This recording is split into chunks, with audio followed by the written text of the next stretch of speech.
Convex lens നമ്മൾ വെള്ളത്തിലിട്ടാൽ എന്ത് സംഭവിക്കും? സാധാരണ നമുക്ക് സംഭവിക്കുന്നതാണ്, പവറുള്ള സ്പെക്സ് ഉപയോഗിക്കുന്ന ആൾക്കാർ സ്വിമ്മിങ് സമയത്ത് സ്പെക്സ് ഊരി വെക്കും, അല്ലെങ്കിൽ അവർ ഗോഗിൾസ് ഉപയോഗിക്കും. സ്പെഷ്യൽ ഗോഗിൾസ് ഉപയോഗിച്ചിട്ട് ഇതാക്കി വെക്കും, വാട്ടർ പ്രൂഫ് ആക്കി വെക്കും. എന്താ കാരണം വെച്ചാൽ ലെൻസിൻ്റെ മുകളിൽ വെള്ളമായാൽ അല്ലെങ്കിൽ ലെൻസ് വെള്ളത്തിലിട്ടാൽ അതിൻ്റെ പവർ മാറും. എങ്ങനെയാണ് പവർ മാറുന്നത്? നമുക്കൊന്ന് ശ്രമിച്ചു നോക്കാം. ഇവിടെ ഒരു ലെൻസിൻ്റെ പകുതി വെള്ളത്തിലും പകുതി എയറിലും ഉള്ളത്. ഈ ഫിഗർ നോക്കിയാൽ നിങ്ങൾക്ക് തന്നെ മനസ്സിലാവും. എയറിലുള്ളത് ഫോക്കൽ ലെങ്ത് F1 ആണ്, വെള്ളത്തിലിടുമ്പോൾ അതിൻ്റെ ഫോക്കൽ ലെങ്ത് F2 ആയിട്ടുണ്ട്, ഫോക്കൽ ലെങ്ത് കൂടിയിട്ടുണ്ട്. നമുക്കത് പ്രൂവ് ചെയ്യാൻ പറ്റുമോ? തീർച്ചയായിട്ടും പറ്റും. അവിടെ നമുക്ക് ഹെൽപ്പ് ചെയ്യുന്നത് ലെൻസ് മേക്കേഴ്സ് ഫോർമുലയാണ്. എങ്ങനെയാണ് ഇത് നമുക്ക് ഉപയോഗിക്കാൻ പറ്റുമെന്ന് നോക്കാം. കാരണം ഇവിടെ refractive index of this medium changes. Lens makers formula എന്നൊരു ഇമ്പോർട്ടൻറ്റ് ഫോർമുലയാണ് റേ ഓപ്റ്റിക്സ് എന്നുള്ള ചാപ്റ്റർ നിങ്ങൾ പഠിക്കുന്നത്. 12ാം ക്ലാസ്സിലെ സെക്കൻഡ് വോളിയം ടെക്സ്റ്റ് ബുക്കിലെ ഒരു പ്രധാനപ്പെട്ട ഒരു ചാപ്റ്ററാണ് ray optics and optical instrument.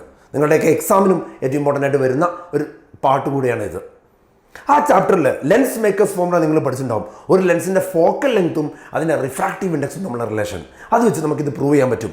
വെള്ളത്തിൽ ലെൻസ് ഇട്ട് കഴിഞ്ഞാൽ അതിൻ്റെ ഫോക്കൽ ലെങ്ത് കൂടും, ഏതിനേക്കാളും എയറിനേക്കാളും. എന്താ കാരണം എന്ന് വെച്ചാൽ ഇത്രയേ ഉള്ളൂ. ലെൻസ് മേക്കേഴ്സ് ഫോർമുല അറിഞ്ഞു കഴിഞ്ഞാൽ നിങ്ങൾക്ക് ആൻസർ പറയാൻ പറ്റും.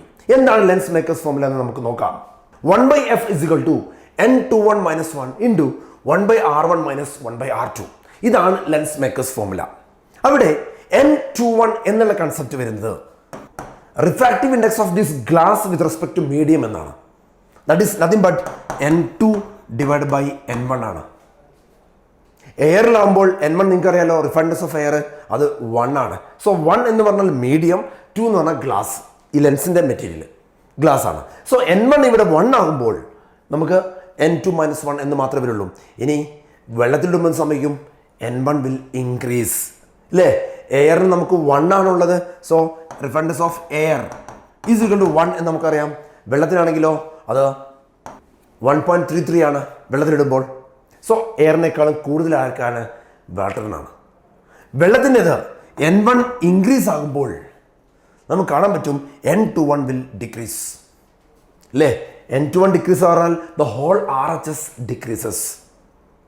മൊത്തം RHS ഡിക്രീസ് ആവുകയാണെങ്കിൽ നമുക്കറിയാൻ പറ്റും ഈ F എന്താവും? ഫോക്കൽ ലെങ്ത് ഇൻക്രീസ് ആവും. ലോജിക്കൽ അപ്രോച്ചാണിത്. ഇത് ഇനി വാല്യൂസ് വെച്ചാൽ നമുക്ക് വീണ്ടും പ്രൂവ് ചെയ്യാൻ പറ്റും. നമുക്കിവിടെ RHS ഡിക്രീസ് ആവുന്നു. സോ LHSലുള്ള F ഫോക്കൽ ലെങ്ത് ഇൻക്രീസ് ആവും. So focal length in water will be more than that of air. So focal length of ലെൻസും മീഡിയം തമ്മിൽ ബന്ധമുണ്ട്. നേരെ മറിച്ച് അതല്ല കേട്ടോ. മിററിൻ്റെ കേസിൽ മിറർ നമ്മൾ വെള്ളത്തിലിട്ടാൽ ഒരു മാറ്റം ഉണ്ടല്ലോ ഫോക്കൽ ലെങ്തിന്. കാരണം അവിടെ ഫോക്കൽ ലെങ്തും മീഡിയവും തമ്മിൽ ഒരു ബന്ധവുമില്ല. അവിടെ ഫോക്കൽ ലെങ്തും റേഡിയസ് ഓഫ് കർവച്ചറും മാത്രമേ ബന്ധമുള്ളൂ. ഇവിടെ റേഡിയസ് ഓഫ് കർവച്ചറും മീഡിയവും റിലേറ്റ് ചെയ്തിരിക്കുകയാണ് ഫോക്കൽ ലെങ്തുമായിട്ട്. സോ ലെൻസ് വെള്ളത്തിലിട്ടാൽ അതിൻ്റെ ഫോക്കൽ ലെങ്ത് കൂടും. നമുക്ക് ഇങ്ങനെ ഒരു ഫിഗറിൽ കാണിക്കാം. ഫിഗറിൽ കാണിച്ച് focal length F2 is greater than F1.